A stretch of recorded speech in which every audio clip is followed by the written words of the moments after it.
জীবের মঙ্গলের জন্য, কারণ সাধুর স্বভাব হয় তাড়িতে পামর। এই জন্য তিনি জিজ্ঞেস করছেন যে এই যে আমরা ভাগবত সপ্তাহ জ্ঞান যজ্ঞের ব্যবস্থা করেছি, এই ভাগবত সপ্তাহ 7 দিন শ্রবণ করলে পরে কার কার মঙ্গল হইবে আপনি একটু কৃপা করে বলুন। তখন বলছেন যে শুনো, সমস্ত অমঙ্গল দূর হইবে, সমস্ত অশুভ নাশ হইবে, যারা মৎস্য খায়, মাংস খায়, মদ্যপান করে, চুরি ডাকাতি করে, তারা সমস্ত পাপ থেকে মুক্ত হইবে। পঞ্চপাতকের পাতকী যে সেবক ভাগবত কথা শ্রবণে পাপ থেকে মুক্ত হইবে। যারা মহারোগী, ঔষধপত্র খেয়ে রোগ ভালো হচ্ছে না, তারা ভাগবত শ্রবণ করে রোগ মুক্ত হইবে। যাদের সংসারে অশান্তি আছে তাদের শান্তি ফিরে আসবে। যাদের সন্তানাদি হচ্ছে না, কাকবন্ধা, চিরবন্ধা, তাদেরও সন্তান হয়। যে সমস্ত মহিলাদের গর্ভপাত আদি হয়ে যায় 3 মাস, 4 মাস, 5 মাস, 6 মাসে, সেটাও বন্ধ হবে এবং সুসন্তান জন্ম হবে। এইভাবে একের পর এক মহিমার কথা বর্ণন করতে শুরু করলে, নির্ধনের ধন হবে, অপুত্রের পুত্র হবে। মানে ভাগবত এমন এক বস্তু, যে যেটা কল্পনা করবেন, কামনা করবেন, বাসনা করবেন, করে সংকল্প মন্ত্র পাঠ করে ভাগবত কথা শ্রবণ করতে বসবেন, তিনারই মঙ্গল হইবে। তো আজকে তো আমরা মাহাত্ম্য কথা পাঠ করতেছি। মূল ভাগবত শুরু হবে আগামী কল্য হইতে। ভাগবতের প্রথম স্কন্ধের প্রথম অধ্যায়ের 1 নম্বর শ্লোক জন্মদৃশ্যতে কালকে শুরু হবে। আজকে কালি ভাগবত কথা শ্রবণ করলে কি কি লাভ, এই বিষয় নিয়ে আমাদের আলোচনা চলতেছে। অতএব যারা 7 দিন নিয়ম করে পাঠ শ্রবণ করতে চাইবেন বা পারবেন মনে করেন, তারা কালকে সকালে স্নান করে আসবেন, সকাল 9টার সময় সংকল্প মন্ত্র পাঠ করানো হবে। এই সংকল্প মন্ত্র পাঠ করে যদি করেন আপনি শ্রবণ, তাহলে যেটা সংকল্প নিবেন সেটাই কিন্তু আপনার কাজ হবে। কিন্তু আপনাকে 7 দিনই শ্রবণ করতে হবে। একদিন আসবো একদিন আসবো না, ওরকম করলে হবে না। আমাদের পাঠ হলো প্রতিদিন বিকাল 3টা হইতে রাত্রে 9টা পর্যন্ত। কারণ পৌষ মাস, শীতের সময়, ঠান্ডার সময় অনেক দূর দূরান্ত থেকে লোকজন আসেন, বেশি রাত্রি হলে কষ্ট হয়ে যায়, এই জন্য এই ব্যবস্থা করা হয়েছে। এখন দেখা গেল যে এই ভাগবত কথা শ্রবণের দ্বারা মানুষের সর্বপ্রকার দুঃখ, কষ্ট, অনর্থ সব নিবৃত্তি হবে, পাপ তাপ অপরাধ দূর হবে, পঞ্চপাতকের পাতকী আদি সব নাশ হবে। এখন আজকালকের মানুষ তো মুখের কথা বিশ্বাস করে না, সব প্রমাণ চায়, তাই না? আপনি যদি কিছু বলেন, বলে তার প্রমাণ কি? আজকালকার মানুষ তো বড় চতুর। নিজেরা কিন্তু মূর্খের মতো কাজ করে, কিন্তু মনে করে নিজেকে আমার মতো জ্ঞানী কেউ নাই। আপনি যদি কিছু বলেন, বলে কোথায় পেয়েছে এই কথা, কোথায় তার প্রমাণ আছে? প্রমাণ চাই। কোন পুরাণে লেখা আছে, কোন শাস্ত্রে লেখা আছে, কোথায় লেখা আছে? প্রমাণ দাও, প্রমাণ। এই পৃথিবীতে যত প্রকার প্রমাণ আছে, প্রমাণের মধ্যে 3টি প্রমাণকে শ্রেষ্ঠ বলা হয়েছে। একটা হলো প্রত্যক্ষ প্রমাণ, তাই না? আমি নিজের চোখে দেখেছি, এটাকে প্রত্যক্ষ প্রমাণ বলা হয়। আর একটা হলো অনুমান প্রমাণ, অনুমান করেও কিন্তু আমরা বলি। আর আরেকটা হলো শব্দ, এই যে অ আ ক খ অক্ষর বর্ণ দিয়ে শব্দ তৈরি করে এই খাতা কাগজের মধ্যে লেখা আছে, লিখিত শব্দের মাধ্যমে প্রমাণ। 3টা না, 3 রকমের প্রমাণ।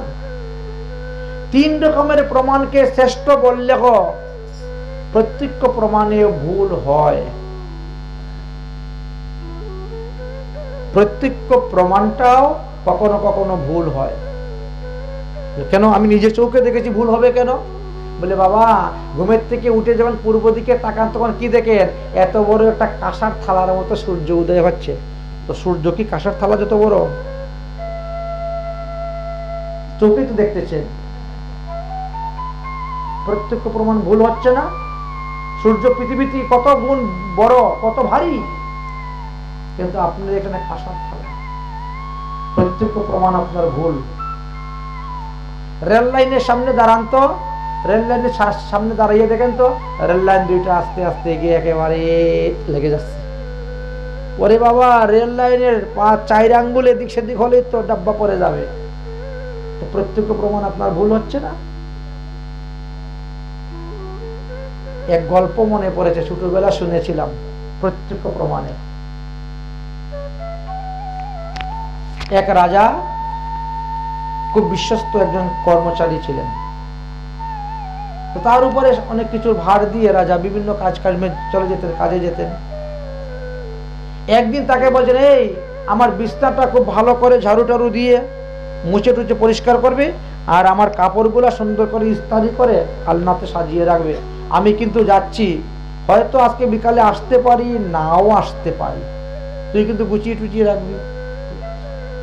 রাজা তো চলে গেছেন, সে বিছনাটাকে পরিষ্কার করে করে চিন্তা করলো যে কোনোদিন তো রাজার পোশাক পরি নাই, আজকে একটু রাজার পোশাকটা পরি তো কেমন লাগে।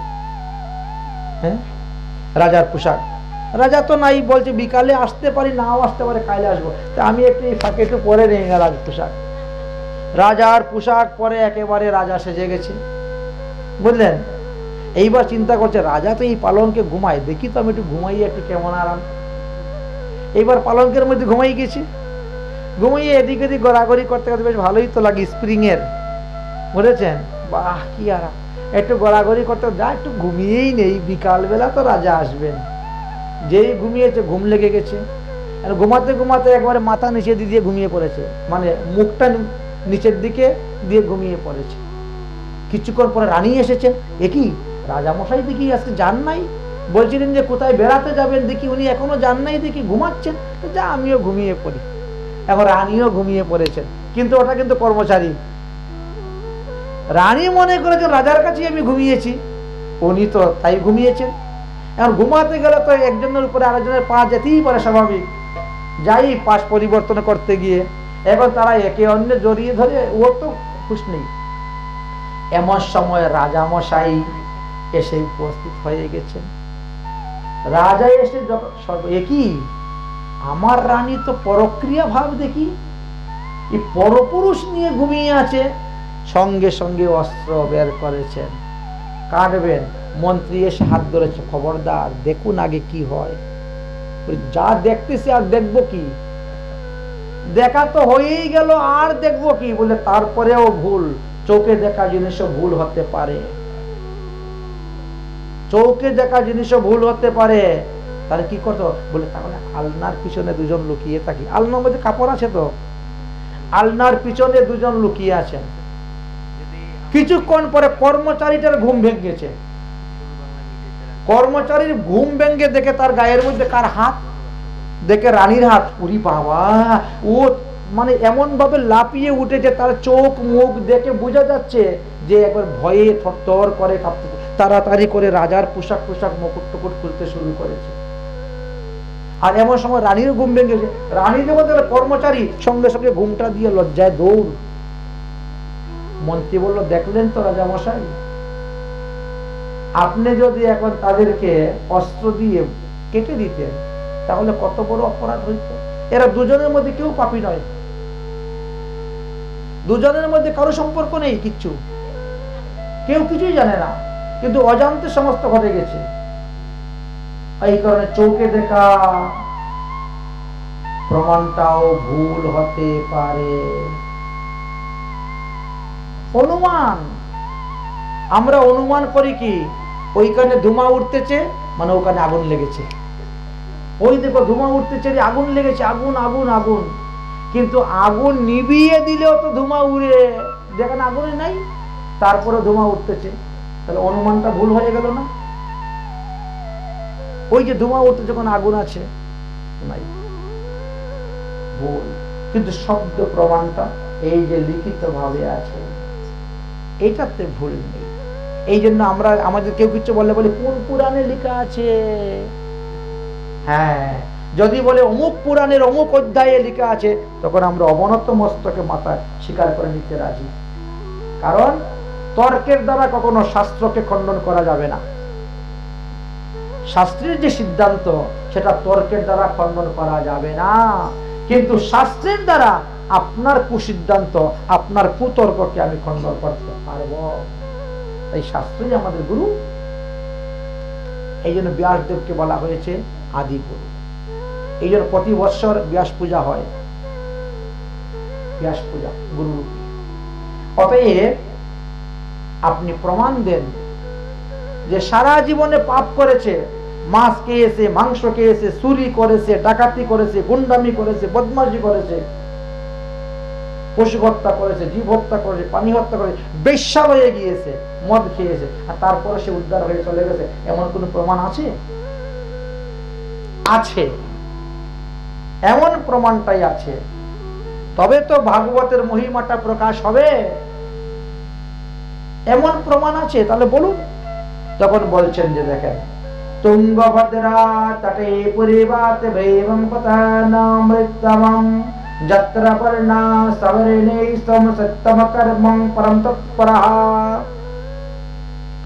পূর্ব, বহুদিন পূর্বের কথা, তুঙ্গভদ্রা নদীর তটে আত্মদেব নামে একজন ব্রাহ্মণ ছিলেন। যে ব্রাহ্মণের বিবাহিত জীবনে নিঃসন্তান ছিলেন।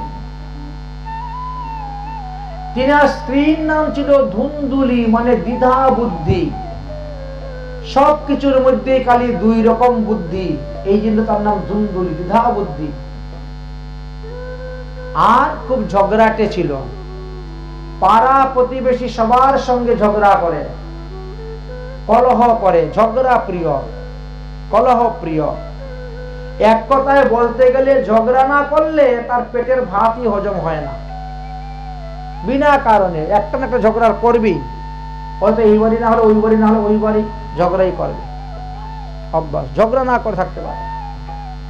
এখন স্বামী যে ছিল আত্মদেব সরল সোজা মানুষ, একেবারে সরল সোজা সাদা সিধা মানুষ।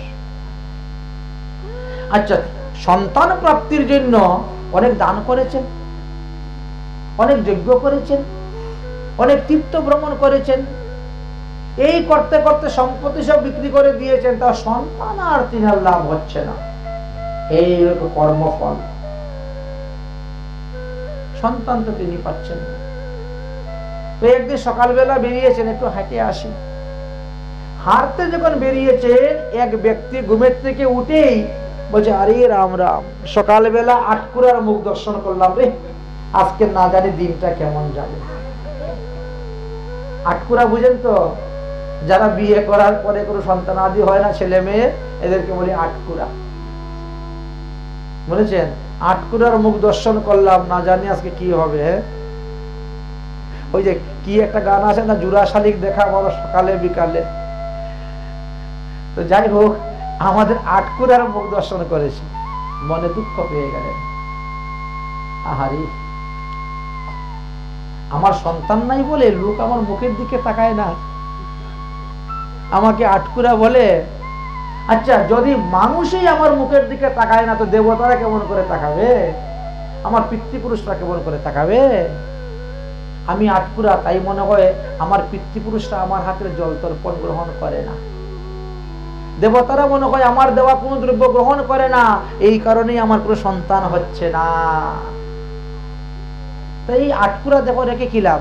মানুষই যখন আমার দিকে তাকাবে না, ভালো কথা বলবে না, তার থেকে বনে গিয়ে মরে যাওয়া ভালো। যার স্ত্রী ঘরের মধ্যে ঝগড়া করে, অশান্তি করে, তার তো বনে বাস করা শ্রেষ্ঠ। এই জন্য আত্মদেব ব্রাহ্মণ চিন্তা করলো, এক তো সন্তানাদি নাই, এক অশান্তি, তার মধ্যে আবার স্ত্রীর অশান্তি, তো এর থেকে বাবা বনে বাস করাই ভালো। এই চিন্তা করে তিনি মনের দুঃখেতে বনে চলে গিয়েছেন, মরার জন্য গিয়েছেন। কিন্তু বনে চলে যাবো, বাঘ ভাল্লুকে খেয়ে নিবে, হাতি টাতি বেরোবে, বাস মেরে ফেলে দিবে, শেষ ঝামেলা। কিন্তু বনে গিয়েছেন তো মৃত্যুর জন্য, কিন্তু মৃত্যু তো তিনার কাছে আসতেছে না। গভীর জঙ্গলে ঘুরতে ঘুরতে ঘুরতে ঘুরতে জল পিপাসায় কাতর, পরিশ্রান্ত ক্লান্ত হয়ে পরিশ্রম হয়ে গেছেন। মনে করছেন একটু জল খাই যদি তাহলে ভালোই হয়। আচ্ছা দেখেন তো, যে ব্যক্তি মরার জন্য গেছে তার আবার বাঁচার জন্য জল খুঁজে, চিন্তা করতে পারছেন? এক মহাত্মা একটা গল্প বলছিলেন, বলে এক ব্যক্তি স্ত্রীর সঙ্গে ঝগড়া করে সে মরার জন্য রওনা হয়েছে, যে ট্রেনের তলে পরে মরে যাবে, বুঝেছেন? তো যাওয়ার সময় দোকান থেকে কয়েকটা পাউরুটির প্যাকেট কিনে নিয়ে গেছে, নিয়ে রেল লাইনের পাশে রেখে দিয়ে রেল লাইনের মধ্যে মাথা দিয়ে শুয়ে আছে। এখন আরেক ব্যক্তি বাজার থেকে যাচ্ছে, শর্টকাট রাস্তা রেল লাইনে দিয়ে যাচ্ছে, গিয়ে দেখে টস মেরে ঘুমিয়ে আছে। এ কি, এই ভাই তুমি রেল লাইনের মধ্যে মাথা দিয়ে ঘুমিয়ে আছো কেন? বলছে মরবো তাই জন্য। মরার পাউরুটি কেন? বলে যে ট্রেন আসতে লেট হয়, তাহলে ক্ষুধা লাগবে না, এই যে পাউরুটি খাবো।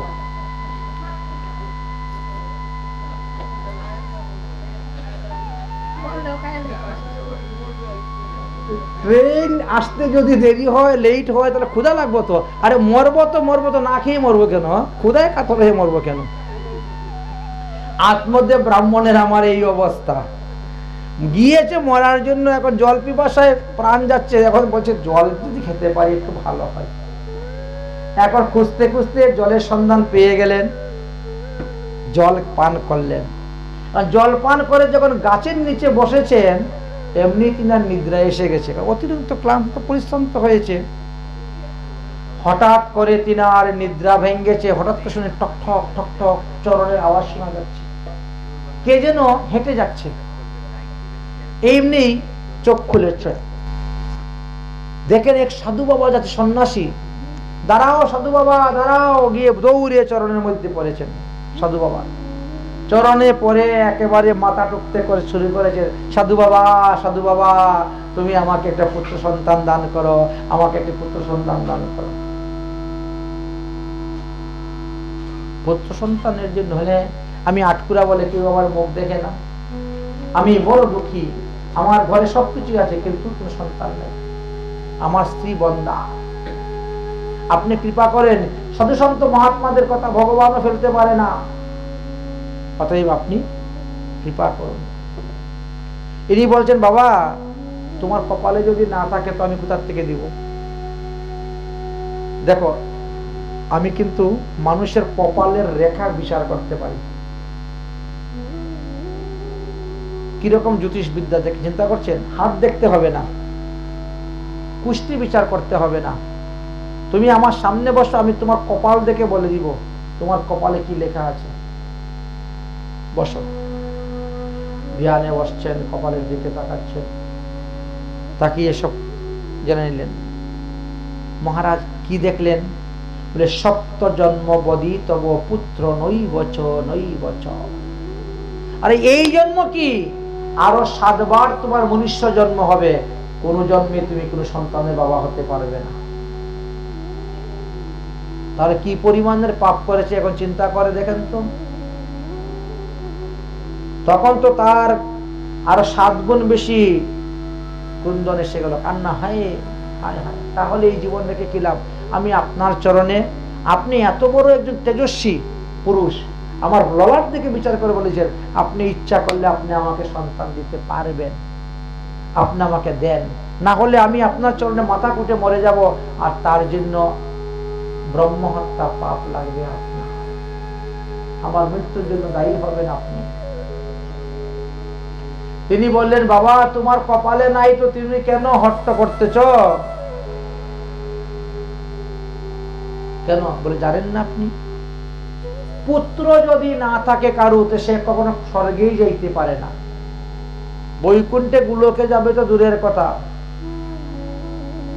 অপুত্রস্য গতি নাস্তি স্বর্গে নৈবচ নৈবচ,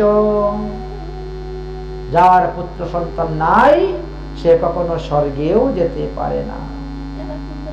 তাই শাস্ত্রে বলেছেন যেন কেন উৎপাদয়েতে কার্যং জন্ম সুতং হি যেন তেন প্রকারেণে সন্তান পুত্র সন্তান জন্ম দেও। পুত্র সন্তান 7 ভাবে জন্ম দেওয়া যায়। আত্মজ পুত্র, ক্ষেত্রজ পুত্র, বরজ পুত্র, দত্তক পুত্র, পালিত পুত্র, বিদ্যাজ পুত্র, মন্ত্রজ পুত্র, ধর্ম পুত্র। এই 7টার মধ্যে আপনার একটা না একটা থাকতেই হবে। যদি না থাকে আপনি স্বর্গেও যেতে পারবেন না। অতএব মহারাজ, আপনি আমাকে পুত্র সন্তান দান করুন। সাধু বাবা বলছেন, বাবা তুমি যদি তোমার আত্মাকে উদ্ধার করতে না পারো সাধন ভজন করে, তো ছেলে কি গয়াতে পিণ্ডি দিয়ে তোমার উদ্ধার করে দিবে? কখনো না। পুত্র শুধু আপনাকে পুং নামক নরক থেকে উদ্ধার করতে পারবে, আর বাকিগুলাকে তোমাকে নিজে কর্ম করে উদ্ধার হতে হবে। পুত্র কখনো পিতাকে মুক্তি দান করতে পারে না। মুক্তি নিতে গেলে তোমাকে সাধন করতে হবে, ভজন করতে হবে, তবে তোমার মুক্তি হবে। ইনি নরক যন্ত্রণা থেকে আপনাকে রেহাই দিতে পারে। অতএব বাবা, কপালে যখন নাই কেন জোর করতেছ? তুমি আমার মতো সাধু হয়ে যাও, আমার মতন বাবাজি হয়ে যাও, হরিভজন করো, তাহলে তুমি সব ঋণ থেকে মুক্ত। পিতৃঋণ, দেবঋণ, ঋষি ঋণ সব থেকে মুক্ত হয়ে যাবে যদি তুমি আমার মতো সাধু হয়ে যাও। তোমার শ্রাদ্ধ লাগবে না, তর্পণ লাগবে না, পিণ্ডিদান লাগবে না, কোনো কিছুর প্রয়োজন হবে না। তুমি আমার মতো সাধু হয়ে যাও। বলছে এইরকম বাবাজি সাধু, এটা নিরস। এই সাধন ভোজন রস আছে নাকি এর মধ্যে? সংসারে কি রস, ছেলে মেয়ে নিয়ে, নাতিপুতি নিয়ে কি আনন্দ, কি রস। হ্যাঁ জানি তো কত রস। এক অন্ধ দাদু ছিল, খেতে বসেছে, নাতিকে তার পাতের মধ্যে মুতেই দিয়েছে, আর উনিও ডাইল মনে করে চপচপ করে খেয়ে দিচ্ছে। কি রস খাচ্ছে। সংসারের রস যে কি তো ভালোই জানা আছে আমাদের, বুঝেছেন। আর সাধু হয়ে, সন্ন্যাসী হয়ে তীর্থে ভ্রমণ করা, বলছে এটা বলে নিরস, এটা কোনো রস নাই।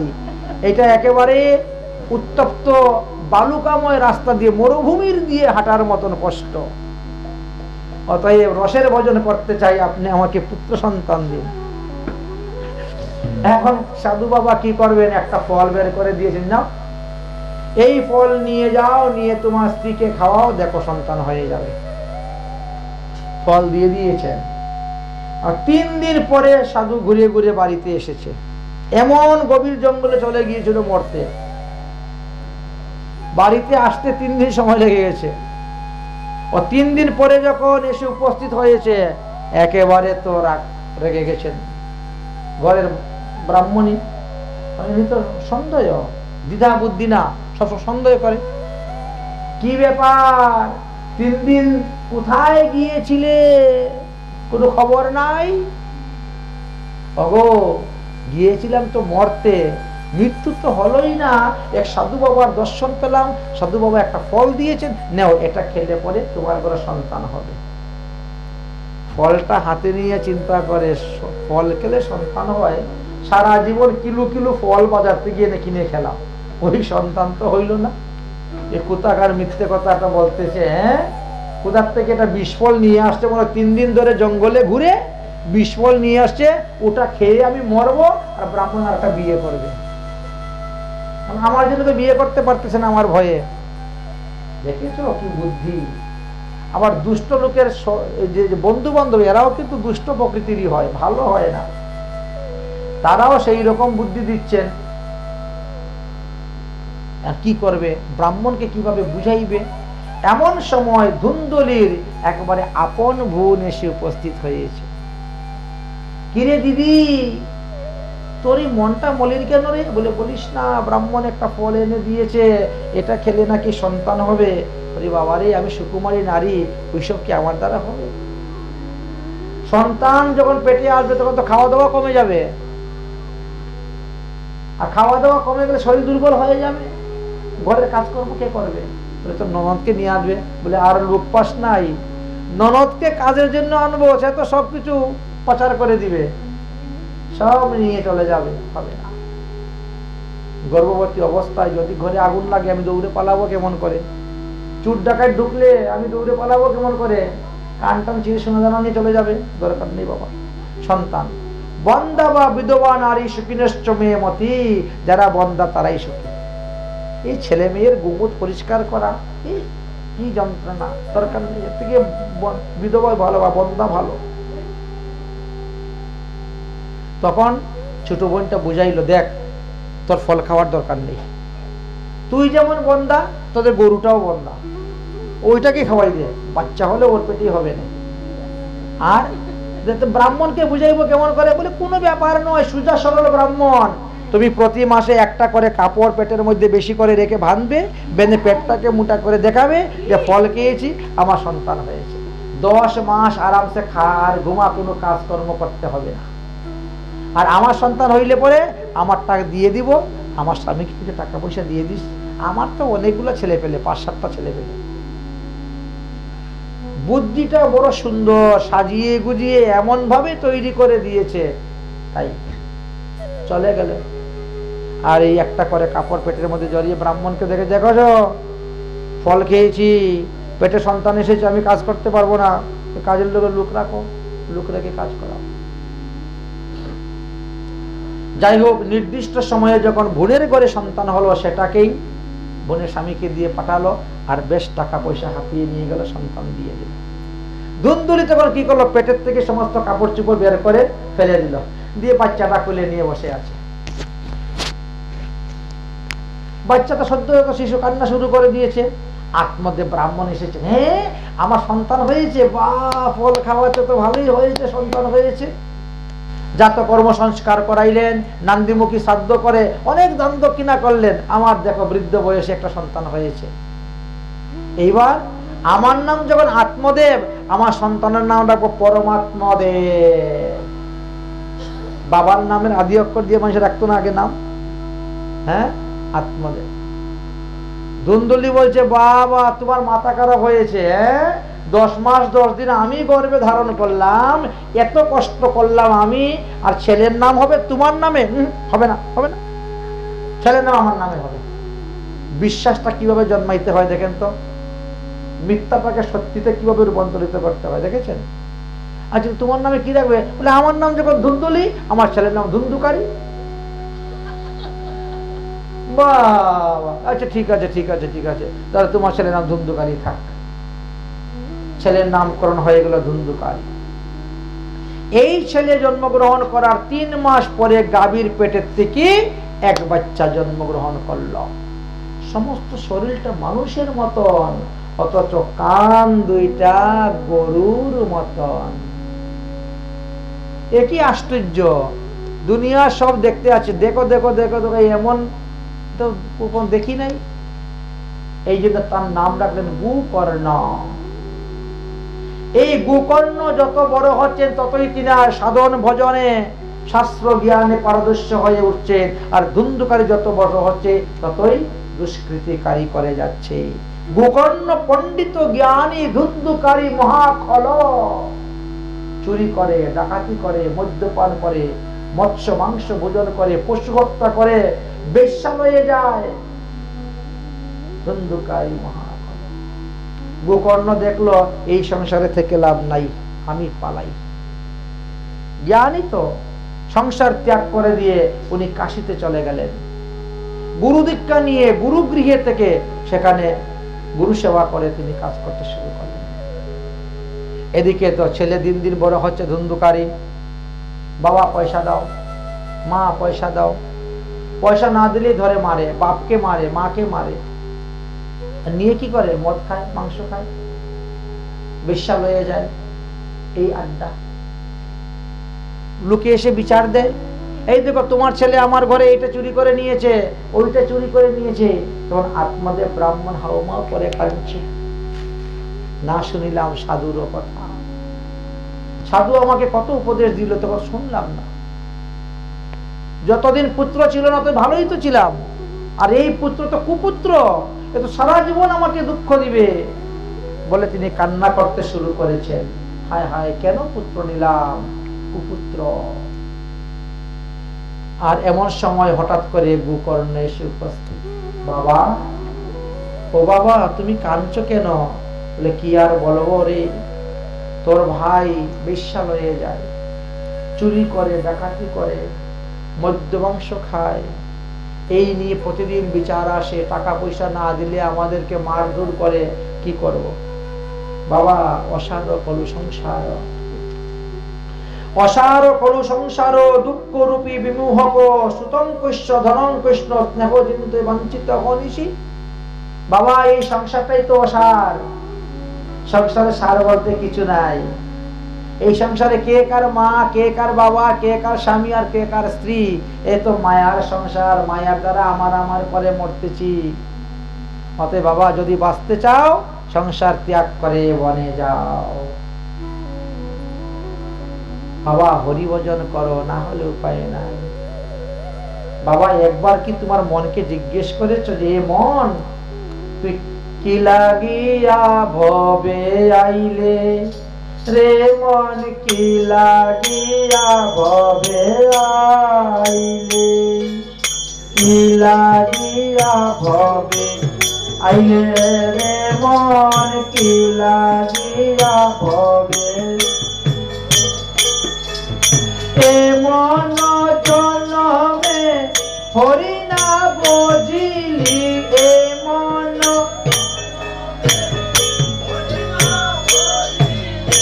এ মন জনমে হরি না বুঝিলি,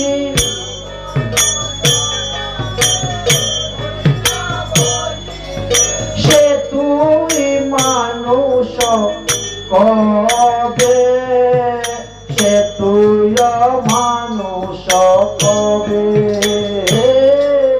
সে তুই।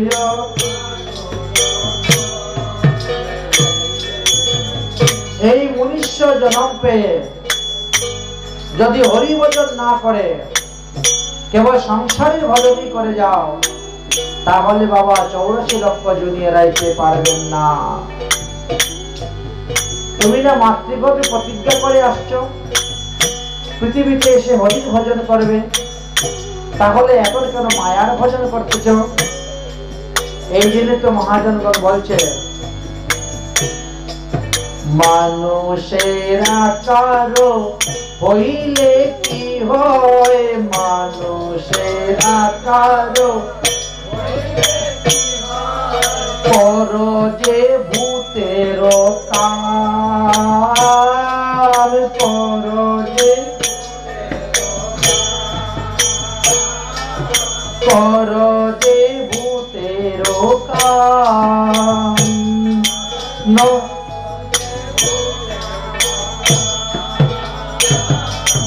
নইলে বদনে কেন না বলো, নইলে বদনে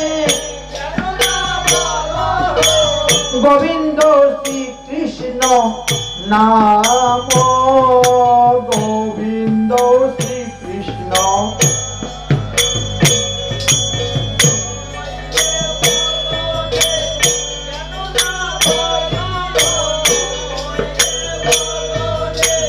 কেন না বলো শ্রীকৃষ্ণ গোবিন্দ নাম, শ্রীকৃষ্ণ।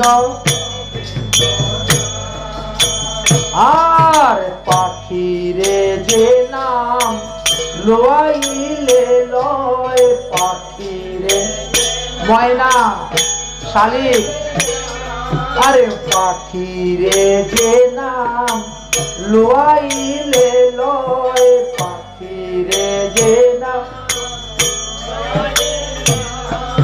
সুখ সারি আদি কত, সুখ সারি আদি। আরে তুমি যে তাহাতে অলস করো, তুমি যে তুমি যে তাহাতে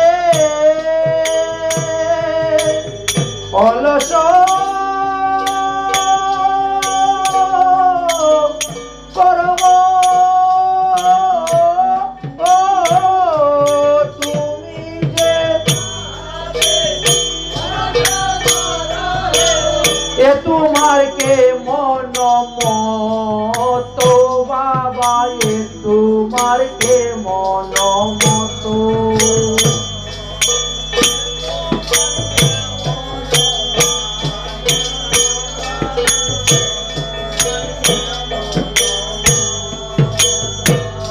আর দিবস রজনী আবুল তাবুল, দিবস রজনী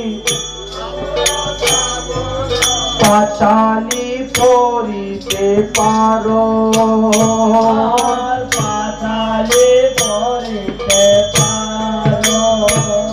বলে তাহার ভিতরে কখনো কেন কি, তাহার ভিতরে কখনো কেন কি গোবিন্দ বলিতে নারো, গোবিন্দ বলিতে নারো, গোবিন্দ বলিতে নারো, গোবিন্দ বলিতে নারো।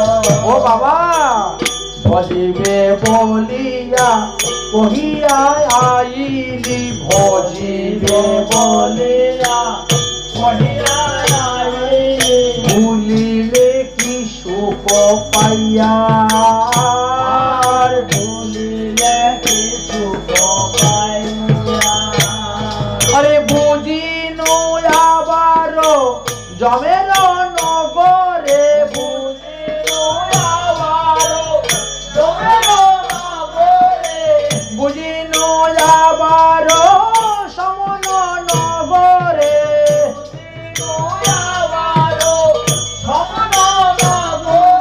নরকে মজিবে যাইয়া, নরকে মজিবে যাইয়া।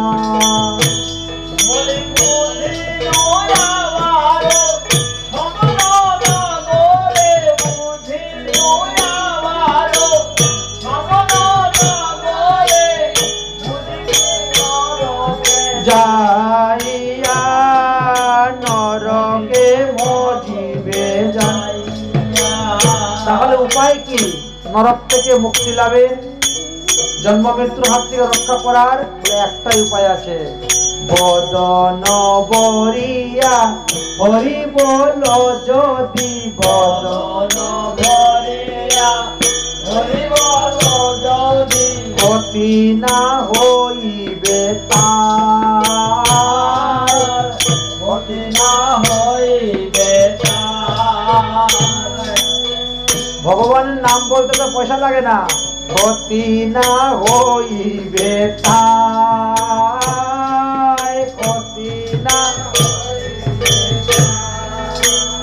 হরি বদন ভরিয়া হরি বল যদি, বদন ভরিয়া হরি বল যদি, গতি না হইবে তার, গতি না হইবে তার। আরে কহে আরে কহে প্রেমানন্দ, তবে সেই নিতান্ত, কহে প্রেমানন্দ তবে সেই নিতান্ত, এরাইবে কৃতান্ত দায়, এরাইবে কৃতান্ত দায়, এরাইবে কৃতান্ত দায়, এরাইবে কৃতান্ত দায়, এরাইবে কৃতান্ত দায়। ও বাবা, মুচ্চং জ্ঞানং প্রবারূপং মুহতো নরকে গতিহি, এই সংসারের প্রতি যার মোহ উৎপন্ন হইবে তাকে নরকে যেতে হয়। অতএব এই নরক থেকে মুক্তি লাভের উপায় হলো একমাত্র হরিভজন করা। তাই তুমি হরিভজন করার জন্য বনে চলে যাও সংসার ত্যাগ করে, তাহলে ওই ছেলের পাপ তোমার গায়ে লাগবে না, স্ত্রীর পাপ তোমার গায়ে লাগবে না, তুমি তো ত্যাগ করে চলে গিয়েছো। হয়তো তোমাকে পুত্র ত্যাগ করো, তাকে ঘর থেকে বলে ওকে তো বের করা যাবে না, বলে তাহলে তুমি নিজে সরে যাও। এটাই হলো উপায়। এই কথা বলে গোকর্ণ চলে গেলেন, আমি তো এই বাড়ি থাকবো না। গোকর্ণ চলে গেলেন। গোকর্ণ চলে যাওয়ার পরে এবার আত্মদেব ব্রাহ্মণ বললেন, তাহলে ছেলের হাতের মায়ের খাওয়ার থেকে বনে গিয়ে ভোজন করাই ভালো। বনে চলে গেছেন। এখন ধুন্ধুকারী তো মাকে একটুকু ভয় পায় না, তার মা তো ছোটবেলার থেকে তারে আদর দিতে দিতে বাদর বানিয়ে দিয়েছেন। আর কি করবেন, আমরা অতিরিক্ত আদর দেই না, আর বেশি আদর দিলেই তো বাদর হয়। এবার এমন বাদর হয়েছে, ওমা সন্দুকের চাবিটা দেও তো, দেখি কত টাকা আছে সন্দুকে। না না চাবি দিব না, দুষ্ট টাকা, সব টাকা নষ্ট করে দিলি, চাবি দিব না। চুলের মধ্যে চুলের মুঠে ধরে উত্তম মধ্যম গুত্তম গত্তম কয়টা দিয়ে দিয়েছে মাকে। হ্যাঁ, দিয়ে চাবিটা তো কেড়ে নিল, সন্দুক থেকে টাকা বার করে গিয়া বিশাল হয়ে গেল, মদ খাইলো, উড়াইলো। 5-7 দিন থেকে চলে আসলো, আমা টাকা দাও। ওরে বাবা, আবার সেই যা বাবা, কি করে ছেলের হাতের মায়ের খেয়ে মরার থেকে কুয়ার মধ্যে পরে ডুবে মরা ভালো। এই চিন্তা করে ধুন্দুলি একদিন কুয়ার মধ্যে পড়ে গেলেন, মারা গেলেন। গ্রামবাসীরা তুলে নিয়ে আসলেন, মারা গেলেন। এইবার সে চিন্তা করলো, এখন ভাই নাই, মা নাই, বাবা নাই, কেউ নাই, আমার শাসন করার কেউ নাই, আমার গালি দেওয়ার কেউ নাই, তা আমি আবার বেশ্যাল হয়ে যাবো কেন? 5টা বৈশ্যা এনে ঘরে রেখে দেবো। টাকা পয়সার কেবাব নাকি? একটা ঘর ঝাড়ু দিবে, একটা কাপড় ধুবে, একটা রান্না করবে, বা শুরু হয়েছে। যা আছে বাবার সম্পত্তি তো যা আছে তা খাওয়াবো। বাপ সম্পত্তি বিক্রি করতে করতে শেষ। আর বেশ্যাদের মন তো না পুষাইলে তো থাকবে না। এবার চুরি ডাকাতি শুরু করলো। বেশ্যারা চিন্তা করছে, চুরি ডাকাতি করে এনে আমাদেরকে দিচ্ছে, যেদিন ধরা পড়বে তখন সেদিন তো বলে দিবে। আর তখন তো এই সমস্ত জিনিসপত্র পুলিশেরা নিয়ে চলে যাবে, আমরা কিছুই পাবো না। তার থেকে বড় আমরাই ওকে মেরে ওর টাকা পয়সা সব হাতিয়ে নিয়ে আমরা চলে যাই। সব থেকে ভালো বুদ্ধি। দেখেছেন, এই যুক্তি করে তারা চিন্তা করলো মারবো কেমন করে, বলে দে মারার বুদ্ধি আছে। আগেরকার দিনে মানুষ খাটিয়ার মধ্যে শয়ন করতো, এখনো খাটিয়া পাওয়া যায়, বাঁশের খাটিয়া রশি দিয়ে পেঁচিয়ে পেঁচিয়ে তৈরি করা হয়। হ্যাঁ, ওর মধ্যে শয়ন করে। তো কি করছে, শীতের দিন তো চুলার মধ্যে বড় কাঠ দিয়েছে, আগুন জ্বলতেছে, বাস। আর ও তো রাত্রে 2টার সময় মটটদ খেয়ে হেলে দুলে এসে বাড়িতে উপস্থিত। স্ত্রীরা অন্যান্য দিন যেরকম যত্ন টত্ন করে আদর করে নিয়ে তাকে বিছনায় শোয়ান, সেইভাবে ঘুম পাতিয়েছেন। দেখলো যে নিশায় বড় বিভোর, এইবার লম্বা রশি এনে বেঁধে দিয়ে হাত পা, যাতে উঠে কোনো কিচ্ছু দৌড়াইতে পারবে না, কোনো আমাদেরকে মারতে পারবে না। এত মদ খেয়ে যেই ঘুমিয়েছে, দিয়েছে হাতের মধ্যে বান, পায়ের মধ্যে, পেটের মধ্যে, সব দিকে বান দিয়েছে। বান দিয়ে জ্বলন্ত কাষ্ঠ এনে মুখের মধ্যে ঠেলে ধরেছে, একেবারে মুখের মধ্যে জ্বলন্ত কাষ্ঠ। মানুষ মরার পরে মুখে অগ্নি, জীবিত মুখে অগ্নি দিয়ে দিয়েছে, একেবারে মুখের মধ্যে ঠেলে ধরেছে। আর কথা বলার সুযোগ নেই, উঠার সুযোগ নেই, প্রতিবাদ করার ক্ষমতা নেই, মারা গেলেন। ঘরের ভিতরে গর্ত করে ওকে সমাধি। আর এক একজন করে বেশ্যারা পালাচ্ছে। পাড়া প্রতিবেশী বলে, কি গো ধুন্ধুকারীকে দেখতে পাচ্ছি না? আরে উনি বিদেশে গিয়েছেন, কয়েক মাস পরে আসবেন, অনেক টাকা পয়সা নিয়ে আসবেন, টাকা রোজগার করতে বিদেশে গিয়েছেন। বিদেশ মানে একেবারে পাঠিয়ে দিয়েছেন বিদেশ। এইভাবে চলছে। এইবার জমের বাড়ি গেলেন, জমে বিচার করলো, বিচার করে দেখলো যে এত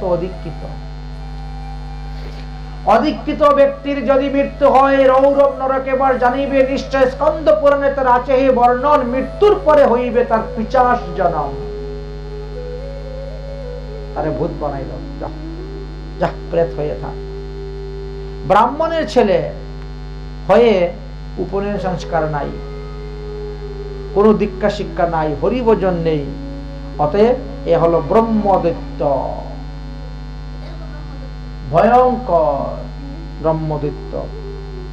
গ্রামের মধ্যে উৎপাত করে, রাত্রে টিনের চালের মধ্যে ধুমধুম করে পাথর ফেলে দেয়, না মানুষ ঘুমাতে পারে, না ভয়ে বাইরে পায়খানা প্রস্রাব যেতে পারে।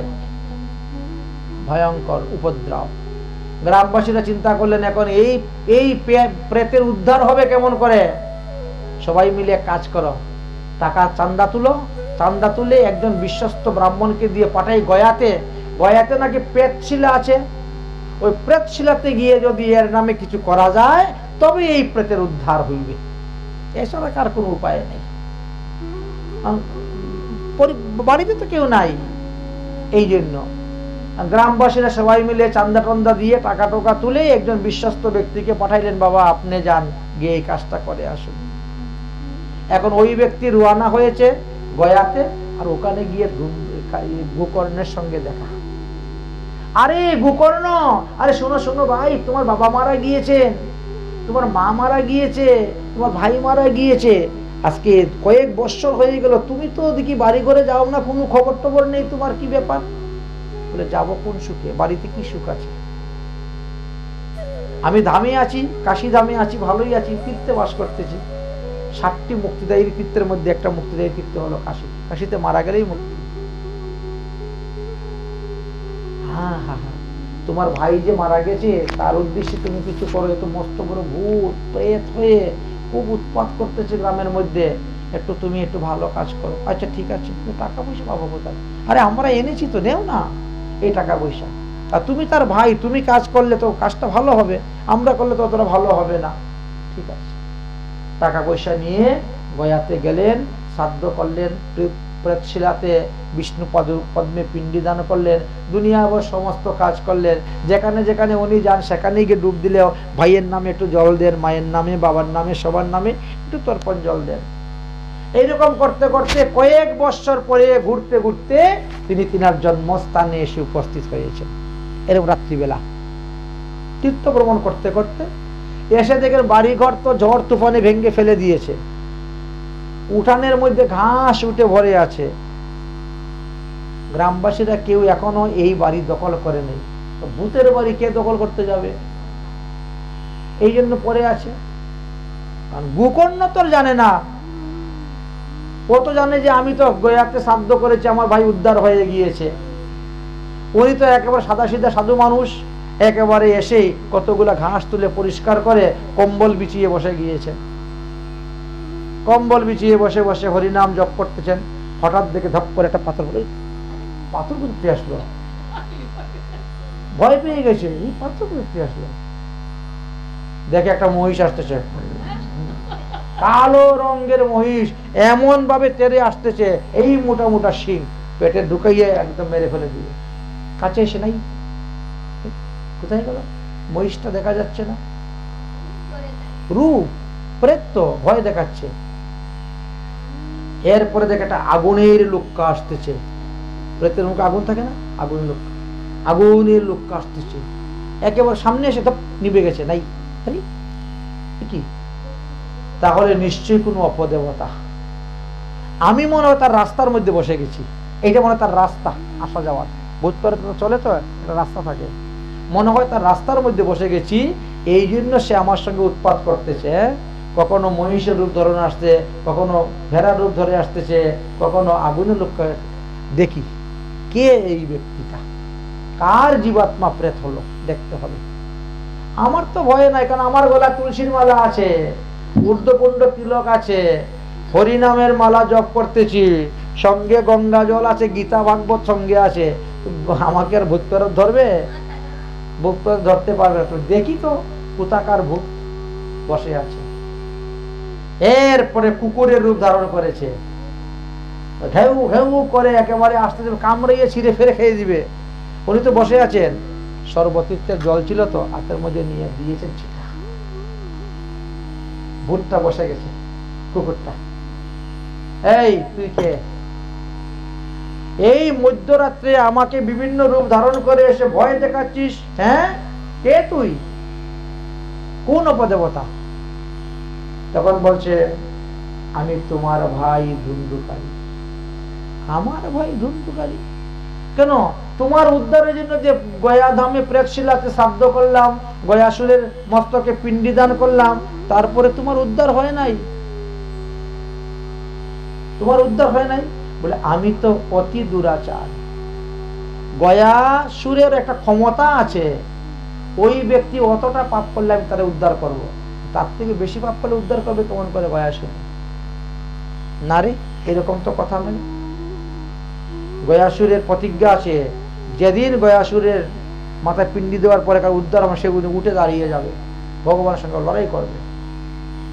তাহলে মনে হয় কোনো মন্ত্রের ভুল হয়েছে, বা পিণ্ডিদান করতে গিয়ে কোনো দ্রব্যের ভুল হয়েছে। কারণ বিধি মিচ্ছন্তি পিতৃব্য। তাহলে আমি আবার যাব, গিয়ে গয়াসুরে ওখানে গিয়ে পিণ্ডিদান করব, আবার গিয়ে শ্রাদ্ধ করবো আমি তোমার উদ্দেশ্যে। প্রেত বলছে কোনো লাভ হবে না। একবার কেন, গয়া শ্রাদ্ধে সাথে নাপি মুক্তি মেন ভবিষ্যতি। তুমি যদি 100 বার গয়া থেকে পিণ্ডি দান করো, 100 বার আমার নামে শ্রাদ্ধ করো, তথাপিও আমার উদ্ধার হবে না। হ্যাঁ, গয়া গয়া করে লাফিয়ে লাভ হবে না। এইবার তাহলে কি হবে বলে, তুমি অন্য উপায় করো। তাহলে শত শ্রাদ্ধেন মুক্তিনে শ্রাদ্ধং মুচ্যন্তে তব, 100 বার শ্রাদ্ধ করলে তোমার মুক্তি হবে না? বলে না, হবে না। তুমি অন্য উপায়ে আমার মুক্তির চিন্তা করো।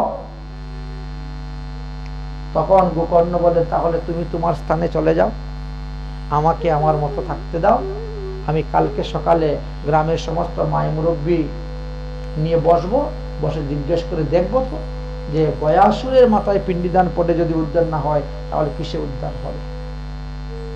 সকালবেলা সবাইকে ডাকলেন, সবাই প্রসন্ন সন্তুষ্ট, আরে তুমি এসেছো, ভালো হয়েছে। এই ঘটনা কেউ বলতে পারলেন না। তখন তিনি স্নান করতে গিয়ে নদীর জলে দাঁড়িয়ে সূর্যদেবের স্তম্ভন গতি আটকে দিলেন। হে সূর্যদেব, তুমি কৃপা করে বলো আমার ভাই কিরকম উদ্ধার হবে। তখন সূর্যদেব স্পষ্ট স্বরে বলতেছেন, শ্রীমদ্ ভাগবতম মুক্তিম সপ্তাহ বাচকং কুরু। তোমার ভাইয়ের উদ্ধারের জন্য 7 দিন যাবৎ ভাগবত পাঠ করো। সপ্তাহ বাচকং কুরু, শ্রীমদ্ ভাগবত সপ্তাহ বলে 100 বার গয়াতে শব্দ করে হয় না বলে 7 দিনে পাঠে হয়ে যাবে, আর কিচ্ছু লাগবে না, আর কিচ্ছু লাগবে না। আচ্ছা ঠিক আছে, তাহলে সবাই শুনলো আকাশবাণী, ভাগবত সপ্তাহ যজ্ঞ কার্য শুরু হলো। তো উনি অতটা বিধান টিধান তখন জানতেন না, অত নিয়ম টিয়ম জানতেন না, তো বসে গেছেন, পাঠে পাঠ করা শুরু করে দিয়েছেন। উদ্দেশ্য হলো আমার ভাইয়ের মুক্তির জন্য।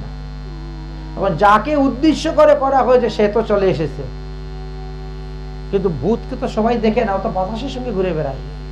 ভূত প্রেতরা এসে দেখে আমার উদ্দেশ্য, আমার উদ্ধারের জন্য ভাইয়ে ভাগবত পাঠ করতেছে, অথচ আমার বসার কোনো আসন নেই। তাহলে বসবো কোথায়? বাতাসের মধ্যে তো থাকা যায় না, আর এক জায়গায় এক আসনে না বসলে শুনবেন কি করে? হঠাৎ করে চেয়ে দেখেন একটা 7টা গাছ যুক্ত বাঁশ আছে, তার নিচে একটা ফাঁক আছে, এর ভিতরে ঢুকে বসে, বাতাসেও নিতে পারবে না এদিক সেদিক, আর আমি ওর মধ্যে বসে বসে আমি ভাগবত কথা শ্রবণ করব। বুদ্ধিটা দেখেছেন কত? ভাগবত কথা এক আসনে বসে শুনতে হবে, দৌড়াদৌড়ি করলে হবে না। এবার শুনতেছেন, প্রথম দিনের পাঠ শেষ হয়েছে, একটা গাইড ফেটে গেছে, উপরে উঠে গেছে। দ্বিতীয় দিনের পাঠ শেষ, আরেকটা গাইড ফেটে গেছে, উপরে উঠে গেছে। এইভাবে 7 দিনে 7টা গাইড ফেটে গেছে, বেরিয়ে গেছেন। ভাগবত সপ্তাহ শেষ, তিনার উদ্ধার হয়ে গেল। তিনি তখন কি করেছেন? শ্রীকৃষ্ণের রূপের মতো রূপ ধারণ করেছেন। শ্রীকৃষ্ণ কিরকম? পীতবসন, পীতবসন ঘনশ্যাম মকুর কুণ্ডলামৃতম। ভগবান শ্রীকৃষ্ণ যেমন মাথায় মুকুট আছে, কানের মধ্যে কুণ্ডল দুদুল্যমান, শ্যাম বর্ণ আর হলুদ বর্ণের ধুতি পরা, ঠিক তেমনি ভাবে। তাই বলছেন দিব্য রূপ ধর্ম জাতং সতৌসি নাম সুন্দরম। দিব্য রূপ, ভগবানের সারূপ্য মুক্তি পেয়ে গেছেন, পেয়ে তিনি দুই হাত জোর করে বলছেন গোকর্ণকে কি বলছেন? ও ভাই, ধন্য ভাগবতী বার্তা প্রেত পীড়া বিনাশিনী সপ্তাহয়পি তথা ধন্য কৃষ্ণ লোক ফলপ্রদা। তুমি যে ভাগবত সপ্তাহ করলে ধন্য ধন্য তোমার ভাগবত সপ্তাহ। যে ভাগবত সপ্তাহ শ্রবণ করে আমি প্রেতপীড়া থেকে মুক্ত হয়ে আমি ভগবানের সারূপ্য মুক্তি পেয়েছি, আর আমি এখন নিত্য ধামে যাওয়ার জন্য প্রস্তুত হয়ে গেছি। ভাই, এই দেহ নিয়ে পৃথিবীতে থাকা যায় না, এই সিদ্ধ দেহ নিয়ে আমি মুক্ত ধামে চলে যাব। ওই দেখো আমার জন্য বিমান আসতেছে, আমি বিমানে বসে এখন ভগবত ধামে চলে যাচ্ছি। গোকর্ণ দেখে সত্যি তো বিমান একটা চলে আসতেছে। বিমান থেকে দুইজন লোক নেমেছেন, বিষ্ণুদূত। তারাও দেখতে বিষ্ণুর মতো নেই।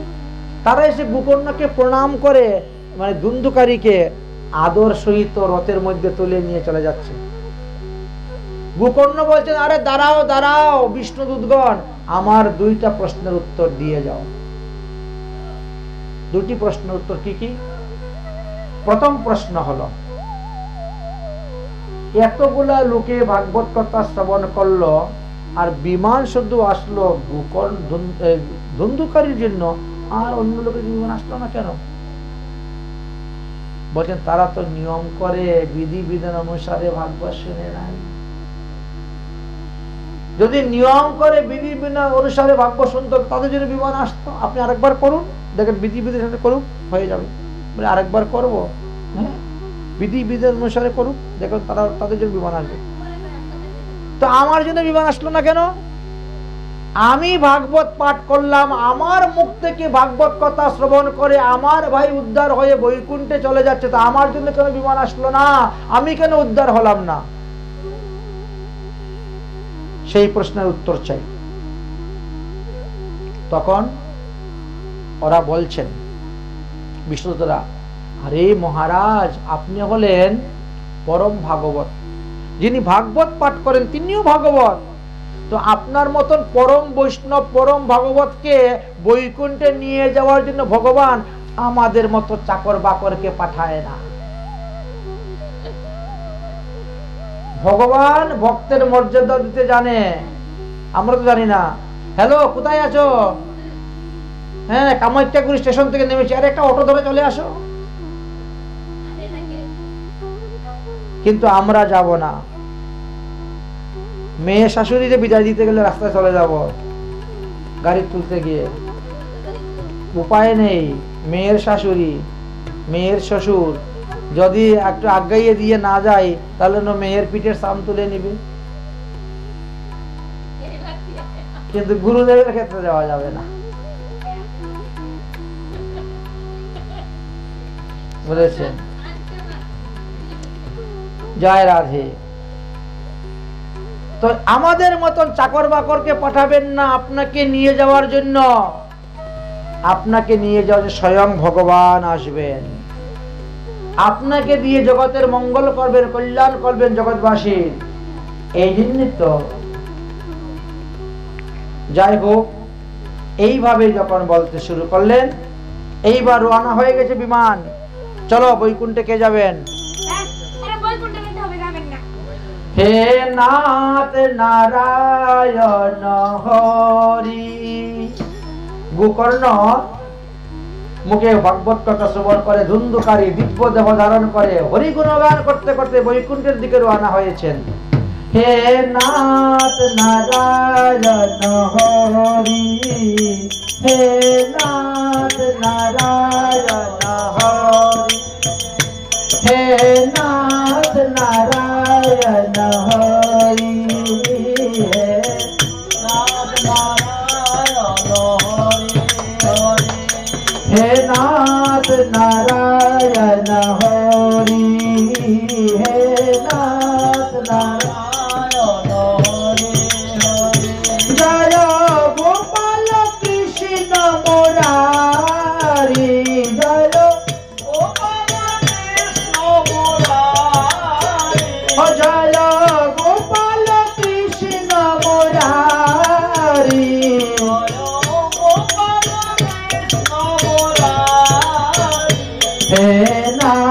नाथ नारायण हरि हे नाथ नारायण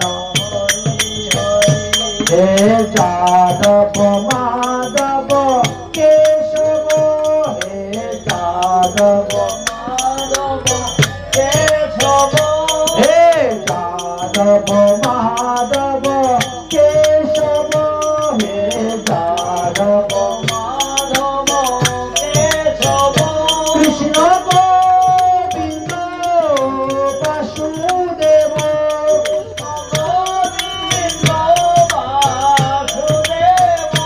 राधा रमण गिरिधारी हे नाथ नारायण हे नाथ नारायण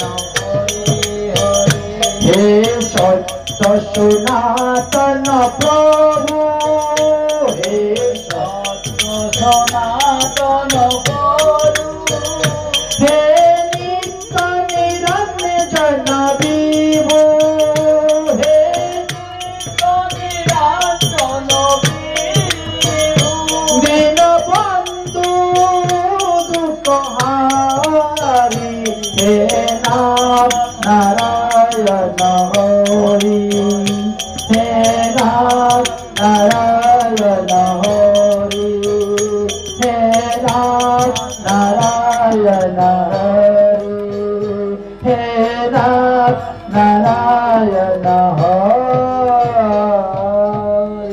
बोलो श्रीमद् भागवत महापुराण की भागवत सप्ताह ज्ञान यज्ञ की এই 7 দিনের ভাগবত সপ্তাহ যজ্ঞ শ্রবণ করে তিনি নিত্যধামে চলে গেলেন। বলছেন যে অযোধ্যাবাসিনম পূর্বা যথা রামেণ সংগত্বা, যেভাবে পূর্বে ভগবান রামচন্দ্র সমস্ত অযোধ্যাবাসীদেরকে নিয়ে চলে গেছিলেন, সেইভাবে তারপরে গোকর্ণ যখন ভাগবত সপ্তাহ করলেন তখন তা উদ্ধার হয়ে গেল। তাহলে আমরা দেখতে পারি আষাঢ় মাসের শুক্লপক্ষের নবমীতে গোকর্ণ ভাগবত সপ্তাহ করেছিলেন, ধুন্ধুকারী উদ্ধার হলো আষাঢ় মাস। ভাদ্র মাসে শুক্লপক্ষের নবমীতে পরীক্ষিত মহারাজ শুনলেন, আর শ্রাবণ মাসের শুক্লপক্ষের নবমীতে আবার গোকর্ণ ভাগবত পাঠ করলেন, আর সেটাতে সমস্ত পুরীবাসীদেরকে সবাইকে নিয়ে বৈকুণ্ঠে চলে গিয়েছিলেন। গোকর্ণ 2 বার ভাগবত করেছেন, বলেছেন আষাঢ় শ্রাবণ। আষাঢ় মাসে করলেন, শ্রাবণ মাসে করলেন। তাই আষাঢ় মাসে অতি উত্তম ভাগবত পাঠ করা যায়, শ্রাবণ মাসেও করা যায়, আর ভাদ্র মাসে তো জয়ন্তী আছে।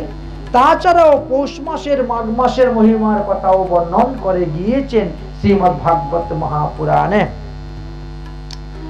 এবার ধুন্ধুকারী উদ্ধার হয়ে চলে গেলেন। এইবার আসলো নিয়ম। এই যে ভাগবত সপ্তাহ, এই 7 দিন কি কি নিয়ম পালন করতে হবে। প্রথমেই বললেন যে বিষ্ণু দীক্ষা বিহীনা নাম নাই অধিকার কথা শ্রবে। ভাগবত সপ্তাহ যজ্ঞ শ্রবণ করতে গেলে আগে বিষ্ণু মন্ত্রে দীক্ষা গ্রহণ করতে হয়। বিষ্ণু মন্ত্রে দীক্ষা গ্রহণ না করিয়া ভাগবত শব্দ লাভ শ্রবণ করলে এতে ফল লাভ করা যায় না। সপ্তাহম অবিব্রতিনাং প্রমাণম নিয়মং পূজ্যম নারদ। তারপরে নিয়ম হলো কি, প্রতিদিন একই নিয়মে একই স্থানে একাসনে বসে হরিকথা শ্রবণ করতে হবে।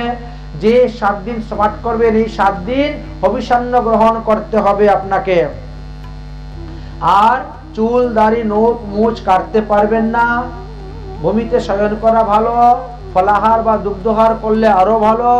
এইভাবে অনেক অনেক নিয়মের কথা বর্ণন করে গিয়েছেন। এই 7 দিনের মধ্যে কোনো পাপী তাপীর সঙ্গে দেখা করতে নাই, নিন্দুক ব্যক্তির সঙ্গে কথা বলতে নাই, রজস্বলা মহিলার সাথে কোনো দ্রব্য গ্রহণ করতে নাই, দম্ভ মোহ দর্প ইত্যাদি ত্যাগ করতে হয়, মাৎসর্য পরায়ণ শূন্যত হয়, কারোর সঙ্গে কোনো কাম ক্রোধ দেখাবেন না, মদ মৎসর্য অভিমান লোভ ইত্যাদি ত্যাগ করতে হয়। এইভাবে অনেক নিয়মের কথা বর্ণন করে গিয়েছেন। দ্বিদলং মধু মধু তৈলং গরিষ্ঠং অন্নানাম তথৈবশ্চ। দেখেছেন, এবং কি কি দ্রব্য খাওয়া নিষিদ্ধ সেই বিষয়েও আলোচনা করে গিয়েছেন। তাই আমাদেরকে অনেক অনেক দ্রব্য নিষেধের কথা গিয়েছেন। সেইভাবে যদি কেউ মেনে ভাগবত পাঠ করতে শ্রবণ করতে পারেন তাহলে অবশ্যই তিনি ভগবত পদপদ্ম লাভ করতে পারবেন। এবার আমরা এই সমস্ত উপকার থেকে কি জানতে পারলাম? এটাই জানতে পারলাম যে ধর্ম পথে থেকে আমাদের জীবন যাপন করতে হবে, তাই না? আরতি তৈরি করো। ধর্ম পথে থাকি সবাই জীবন যাপন করো ভাই।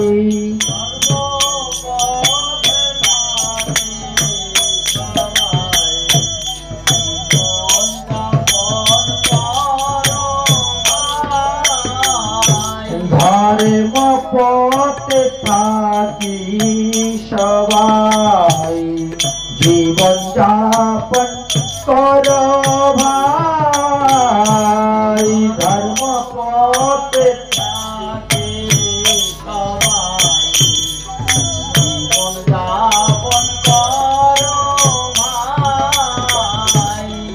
হরি নাম করো সদাই, হরি নাম করো সবাই। এই মাত্র ভিক্ষা চাই, হরি নাম করো সবাই। এই মাত্র ভিক্ষা চাই। ধর্ম পথে থাকি সদাই জীবন যাপন করো ভাই।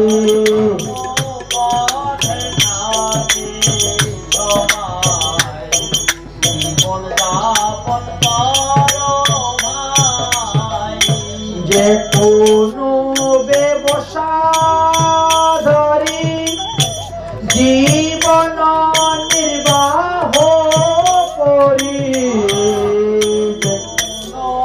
ব্যবসা ধরি জীবন নির্বাহ করি। মুখে বল হরি হরি, মুখে বল হরি হরি। নাম বিনা আর বন্ধু নাই, বল হরি হরি। নাম বিনে আর গতি নাই। ধর্ম পথে থাকি সদাই জীবন যাপন করো ভাই।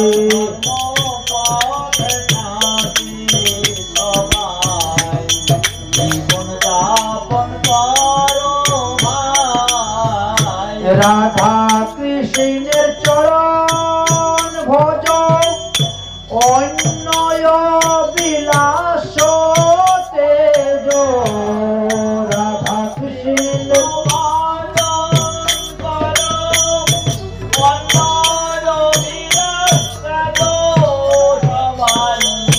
রাধা কৃষ্ণের চরণ ভজ অন্যয় বিলাস তেজ।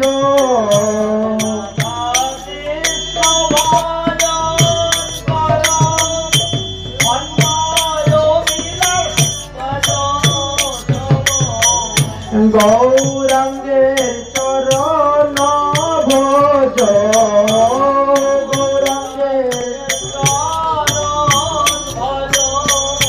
ভাবে কথা শোন ভাই। গৌরাঙ্গের চরণ